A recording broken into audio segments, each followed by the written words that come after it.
EAGC has brought us tarpaulins, and it's very easy for us to dry maize outside because of the tarpaulins that they gave us. From 2015, our work of delivering to places was more easier than 2014 because we had equipment. Already we have had several equipments from EAGC. Now this year, 2016, we were able to capture even bigger market because we have had big NGOs like Mary's Mills who have a feeding program, school feeding programs. Those ones have also come on board, and they have added us 5 schools within your Kitchen. So as we are closing 2016, we were able to service like 20 institutions at a go. And of course that means it was growing. We were growing in our maize delivery outside to these institutions. They did not stop at there. They're the same people who are sourcing for us things that we don't have. Through the network they have managed to connect us with buyers when we have no place to carry our goods. Okay, good morning, everyone. Are exhausted, they are buying. The agency has managed to get us also markets outside. And then there are the same people who have managed to identify people who have the materials, so raw materials like beans.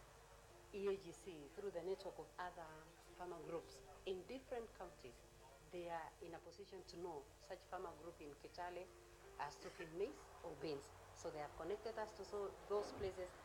Okay, as we wait for the other morning session to start, to go and buy we can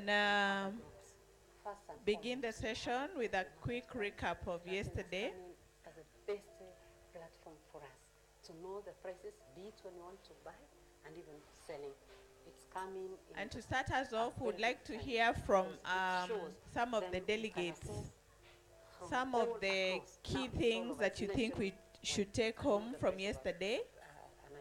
So you can leave, we'll be passing a mic around to just hear from some of you. What are some of the key things that you took from yesterday's session? So we can leave traders who want to, put things down for us here and go out as far as Nakuru. We've gone even as far as Thika through traders that are on that platform. You want to go?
Okay, we can start the session. And like I asked earlier, what are some of the things you can take from the session yesterday? Who is ready to go? Some of the key sessions, key topics or key areas you think we can take from yesterday's event.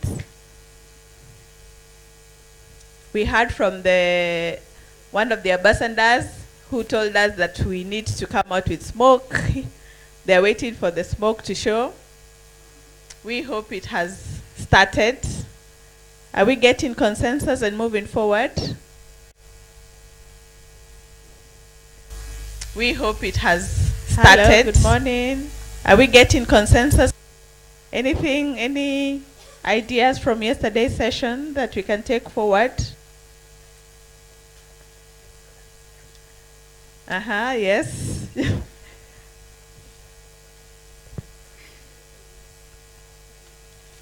Yes, Josephine. Josephine Kaiser from Brighton. Yesterday we learned about Exodus in the Bible, how yeah, I think that's a takeaway from yesterday, that you should be able to keep food, to be able for food security, and also to be able to do trade, and that trade was done even though there was food insecurity at the time. Thank you. And I'm wondering, as a continent, Josephine, as a continent, can we be able to do that? Because we've just come from droughts, and we will go back very soon. So what are some of the things you think we can do differently? Just the Exodus way. I know Gideon said some things, but practically, because we're still going in the same vicious circle. Yeah?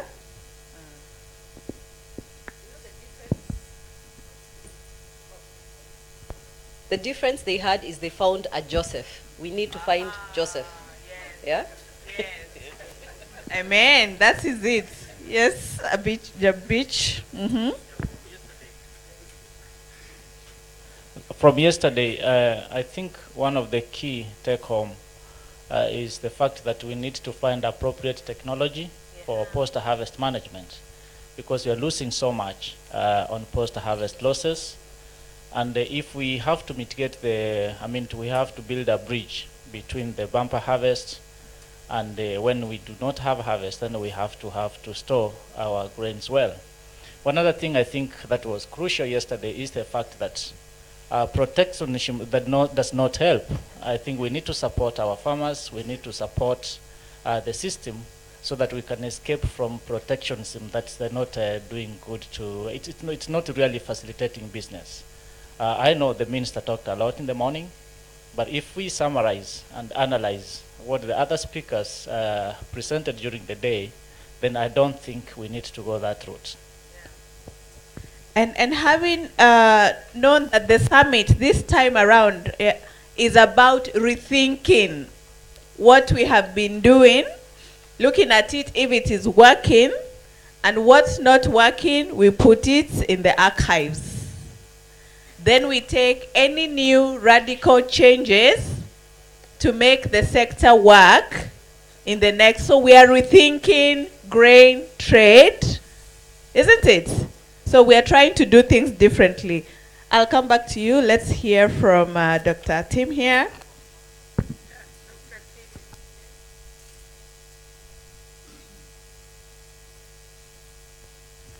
Thank you. I think for me yesterday, the take-home was we cannot talk about grain trade without investing heavily on production and productivity, and ensuring that farmers has to be the key players in the grain trade if we are really to move forward. Thank you.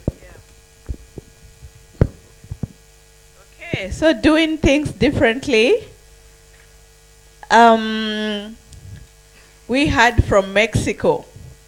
Are we ready to get to that level? I'll come back to you from Palm Africa. Let's hear from our colleagues here.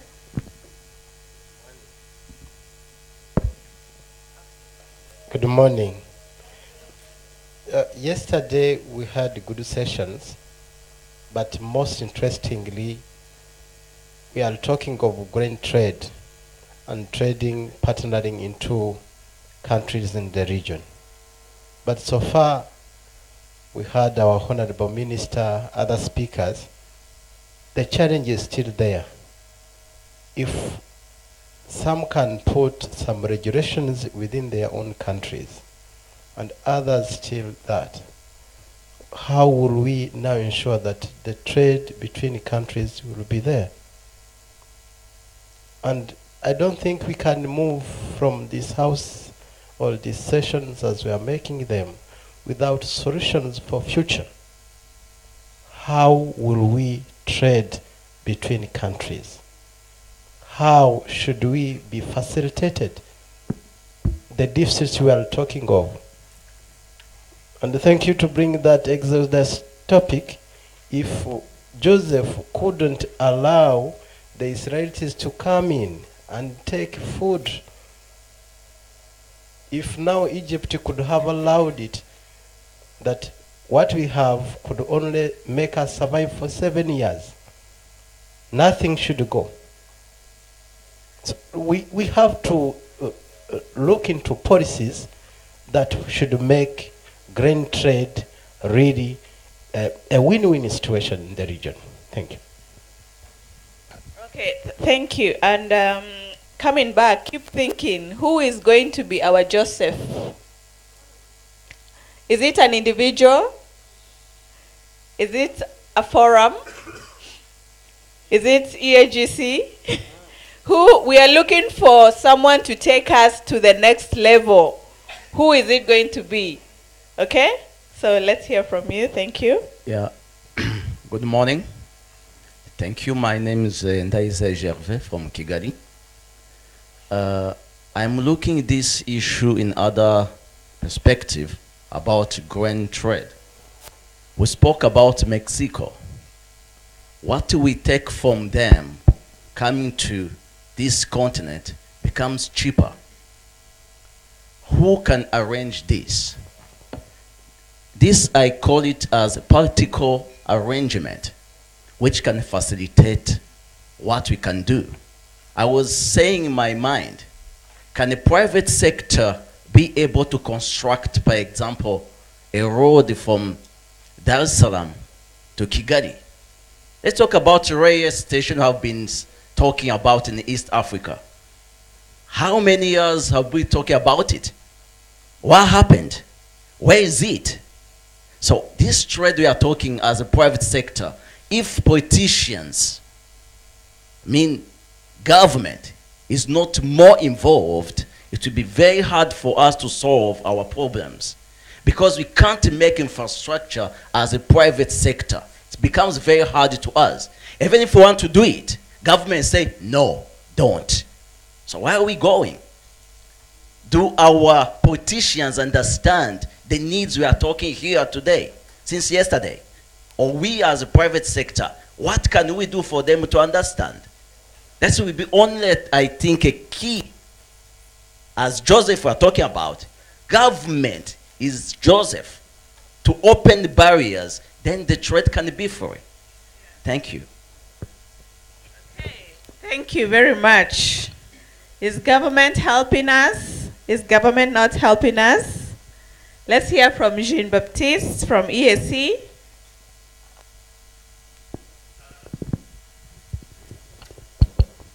Thank you very much. Before I talk about how government can help us, allow me to go back to the Mexico issue. I think the path that Mexico grain farmers have followed and the traders, it is a very excellent path. But you ask the question, can Africa or East Africa follow the same path and get where Mexico, achieved? Because from achieving 1.5 metric ton per hectare to 11 metric tons, indeed, the path is still too long. For us to get there, it requires a lot. And these are some of the things, because we need to rethink. And how can we do things differently from the way we have been doing things? We need new techniques of how, we produce our grains. And when I talk about the new techniques, is actually highly production intensive, techniques that can give us higher production quantities that we can export. We need also to improve quality. We need to have those species that will allow us to get quality produce, quality grains. We also need to ensure that access to inputs becomes real access, because we should not be talking. We have to talk, to walk the talk. Yeah, because we always talk about access, allowing easy access to inputs. And when you go to the ground, you find that people, the farmers, they are still facing the same challenges they used to face like 10 years ago. So we need to walk the talk and make sure that as a government, the access to input is a reality and not just a talk. And the other issue that was talked about was pricing. Pricing is an issue. And pricing, it comes at both levels. The level of farmers and at the level of actually traders. Farmers, they have to get affordable, very good prices that, reflect a better remuneration to all the efforts they have inputted, in producing the grains. And they have to be happy. It has to be satisfactory as to farmers. And also traders, of course, they have to get their own margin. And yesterday, this is where the issue of brokers was actually discussed. We are not here to remove the brokers. Yeah, even the broker, they can see their